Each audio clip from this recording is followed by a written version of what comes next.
देखिए हरियाणा के अंदर जो हुआ वो हमने सबने देखा।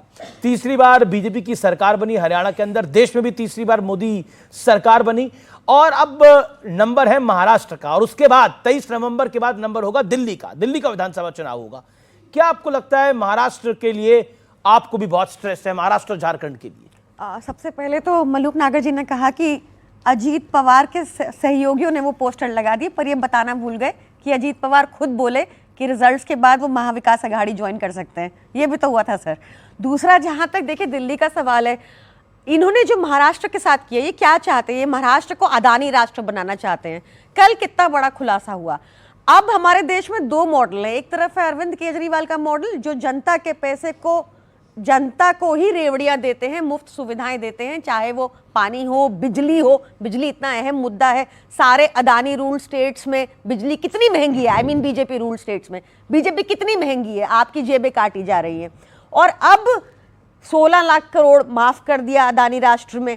तो ये दो तरह के मॉडल चल रहे हैं, और देश आज अरविंद केजरीवाल मॉडल को मांगता है। दिल्ली में हमारी सरकार 3 बार बनी है, पूर्ण बहुमत से बनी है, पंजाब में बनी है, गोवा में हमारे विधायक पहुंच गए, मध्य प्रदेश में हमारे मेयर हैं। हमारा कुनबा बढ़ता ही जा रहा है। बहुत सारे भाजपाई हमारी पार्टी ज्वाइन किए हैं रिसेंटली, उनको भी हमसे ही आशा दिखती है, उन्होंने गिव अप कर दिया है, क्योंकि भाजपा में। महाराष्ट्र में आपको क्या लगता है क्या होगा? देखिए महाराष्ट्र में मुझे लगता है कि इंडिया अलायंस निश्चित तौर पर जीतेगी। नहीं तो अजीत पवार ऐसा बयान नहीं देते कि वो चुनाव के बाद महाविकास अघाड़ी में जा सकते हैं। इतना बड़ा बयान है ये, कुछ उन्होंने कहा नहीं। जब अजीत पवार ने कहा, कब कहा ये? बिल्कुल कहा ये, उन्होंने ये बयान दिया जब नवाब मलिक के अरे ली दिया ये बयान। रुकिए मैं चला देती हूँ, अभी मिल जाएगा तो। अरे मैं सरप्राइज हूँ, आपको नहीं पता इस बयान के बारे में? करिए कहाँ बोला है, मेरे ध्यान में नहीं है, हो सकता है आपके ध्यान में हो। ओके, जवाब। वो कह रहे अरविंद केजरीवाल मॉडल पूरा देश देख रहा है, और आपको और अदानी को बोला आपकी सरकार और अदानी की सरकार बराबर है। मॉडल है भाई अरविंद केजरीवाल जी का, पूंजीपतियों को नहीं देते हम। आराम से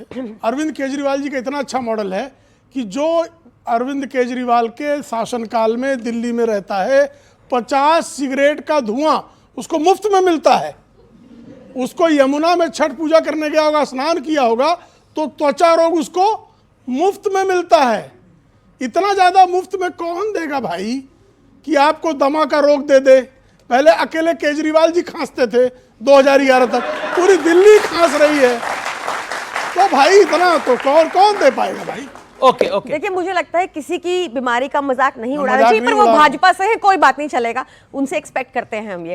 पर आप देखिए कि जब तक भाजपा नहीं समझेगी कि दिल्ली के अराउंड एक बाउंड्री नहीं क्रिएट की जा सकती, और सच में अगर ये प्रदूषण को लेकर सीरियस है तो इनको बैठना पड़ेगा, क्योंकि पोल्यूशन है नॉर्थ इंडिया। इन्होंने बोला तो आप जवाब लीजिए।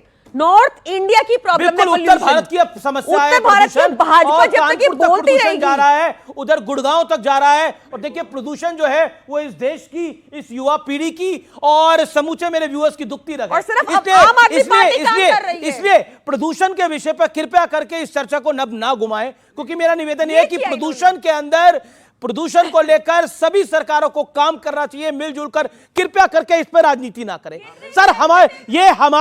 हमारे बच्चों की, हमारे बुजुर्गों की सेहत का मामला है, उसका सत्यानाश ना करें। मेरा निवेदन है इसके ऊपर, इस बात को यही विराम दीजिए। अब मैं आता हूं आज के पॉलिटिकल विषय के ऊपर। संजय कुमार, ये सीएम पद को लेकर जो खींचतान हो रही है, ज्यादा बड़ी खींचतान हमें अघाड़ी में दिख रही है। यूपी में तो अजीत पवार के समर्थकों ने एक पोस्टर लगाया है, कोई भी समर्थक पोस्टर लगा ही सकता है, लेकिन ऑफिशियल जो खींचतान हो रही है वो शिवसेना और कांग्रेस के बीच में हो रही है, शिवसेना उद्धव गुट और कांग्रेस के बीच में।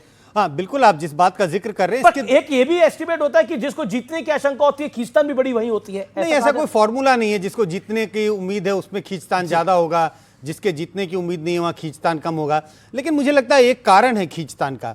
अगर आप महाविकास अघाड़ी को देखें तो तीनों उनके जो पार्टनर हैं लगभग सामान्य, मतलब एक जितने सीटें लड़ रहे हैं। कांग्रेस 102, 197 और दूसरा कुछ 86-88 सीटों पर। और तीनों जो गठबंधन के पार्टनर हैं उनके जो इलेक्टोरल स्ट्रेंथ है लगभग एक जैसे हैं। उसमें कोई ये नहीं कह सकता कि एक बहुत अच्छा कर रहा है, बहुत खराब कर रहा है।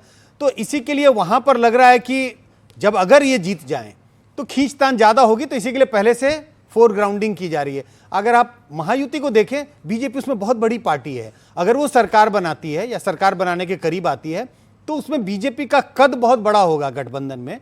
तो शायद बीजेपी इसी के लिए शांत है, उन्हें पता है कि सीट अगर सीएम के बाद डिसाइड हम ही करेंगे। सीएम पद की बात होगी तो कोई ना कोई फॉर्मूला होगा, और अगर सीटों का फॉर्मूला होगा तो साफ तौर पे बीजेपी के पक्ष में जाता हुआ दिखाई पड़ेगा। एक जो नेगेटिव पॉइंट है आपके गठबंधन के अंदर वो है झगड़ा, और वो इतना बड़ा है कि वो यूपी में भी दिखता है, वो महाराष्ट्र में भी दिखता है, वो झारखंड में भी दिखता है। झारखंड में ऐसा दिख रहा है कि हेमंत सोरेन अकेली अपनी लड़ाई लड़ रहे हैं, कांग्रेस उन्हें पीछे खींच रही है वहां पर, ऐसा लगातार पोलस्टर्स भी बता रहे हैं। और महाराष्ट्र के अंदर उद्धव ठाकरे आपके गठबंधन को नीचे खींच रहे हैं। देखिए, सबसे ज्यादा झगड़ा जो है वो एनडीए गठबंधन में चल रहा है। पोस्टरबाजी भी शुरू हो गई और खुलेआम हो गई है पोस्टरबाजी। दिल पे हाथ रख के बोलिए, एनडीए गठबंधन में झगड़ा चल रहा है इस मामले को लेकर। क्यों नहीं चल रहा है? क्योंकि अजीत पवार के पोस्टर खुद ही लग गए, सरेआम पोस्टर लग गए उनके कि हम नहीं मुख्यमंत्री बना। एक बार सर, चुनाव जो है अब नतीजा आने वाला है। अरे तो अरे झगड़ा तो इसी बात बोलिए। अरे देखो, इसलिए बोल रहा हूँ, सही बोल रहा हूँ, क्योंकि हमारे यहाँ है, क्योंकि उन्हें पता है सरकार हमारी आ रही है, तो जिनकी सरकार ही नहीं आ रही है सो रहे हैं। मतलब ही नहीं, बनने तो किसके, हमारी तो बन नहीं रही है, तो बेचारे सो रहे हैं। तो अजीत पवार को अजीत पवार जी को पता है कि उनकी सीटें ज्यादा आ रही हैं, तो उन्हें पता है कि अपना मतलब शरद पवार की कम आ रही है, मतलब शरद पवार की कम आ रही है, अजीत पवार की ज्यादा आ रही है। उनको पता है, उनको ऐसा लग रहा है मेरी आ रही, तो सोच रहे हैं मैं बनूंगा, तो अगर आएंगे भी तो हमारे साथ आ जाएंगे, उनकी थोड़ी बहुत सीटें जो आएंगी वो भी हमारे साथ आ जाएंगे। तो इनके साथ बचा कौन? इनके साथ कोई बचा नहीं है, वो सो रहे हैं। उनको पता है हमारा कुछ होना ही नहीं है, बीजेपी को अभी कुछ नहीं होना है। लेकिन बीजेपी अकेले अपने बूथे पर पिछली बारी 105 नहीं, ध्यान रखना चाहिए। पिछली वाली तो ये 305। अभी भी पूरा इंडिया अलायंस मिला लो, पूरा इंडिया अलायंस मिला लो, तब भी 240 नहीं पहुंच पाता। अरे तो बीजेपी के मुकाबले। मेरी बात नहीं अमित जी, मैं आदरणीय अनुराग जी से अत्यंत विनम्रता पूर्वक पूछना चाहता हूं कि समाजवादी पार्टी महाराष्ट्र में सरकार में अगर महाविकास आघाड़ी ने कहीं मौका की तो ये रहेंगे, बाहर रहेंगे, कहां रहेंगे, क्या रहेगा? इनको इनके लिए कुछ है वहां गुंजाइश? अराजक पार्टी कहते हैं, आपके आईटी चीफ कहते हैं ये अराजक है, ये गुंडे हैं, बदमाश हैं। अरे अबू हासिम आजमी जो इनके अध्यक्ष हैं वो बम कांड के अभियुक्त रहे हैं, तो क्या कहें उनको? यूपी को लेकर भी आप लोग कहते हैं, उनको क्या कहें मुझे? अच्छा, यूपी में मुझे बताइए, अभी चुनाव हुआ करहल में, एक दलित युवती ने भारतीय जनता पार्टी को वोट देने का निश्चय किया, तो उस पर रेप हुआ, उसका बलात्कार हुआ और उसकी हत्या हो गई। और पुलिस कह रही है, जवाब ले लो, आप जवाब ले। पुलिस कह रही है कि हत्यारा और बलात्कारी समाजवादी पार्टी का है। आप जो है कि युवती का बलात्कार और हत्या कर दे, इससे अधिक नृशंस, इससे अधिक कायराना हरकत क्या हो सकती है? आप जवाब ले लीजिए। इस पर इनको माफी मांगनी चाहिए। उत्तर प्रदेश और योगी आदित्यनाथ कहते हैं कि जहां दिखे सिपाही सपाई, बिटिया घबराई। अरे वही मैं कह रहा हूं ना, बिटिया तो घबरा ही रही है। मत पूछिए बिटिया कैसे घबराई थी। बीएचयू में आईटी, बीजेपी के आईटी सेल से बिटिया तो घबराई थी ना। बिटिया तो पहलवान महिला भी बिटिया थी, घबराई थी। किस तरह से उनको घसीटा गया था सरकार की बात करिए। बिटिया नहीं, एक दलित बच्ची आ रहा हूं मैं। अरे लोग बोलने दो मुझे, अभी आप, मैं आ रहा हूं। हाथरस पे भी बिटिया घबराई थी, बिटिया तो उन्नाव में भी घबराई थी, और बिटिया तो लगातार वर्दी में भी बिटिया घबराई थी जिसके साथ अन्याय हुआ था। अब आप करहल में आ जाइए।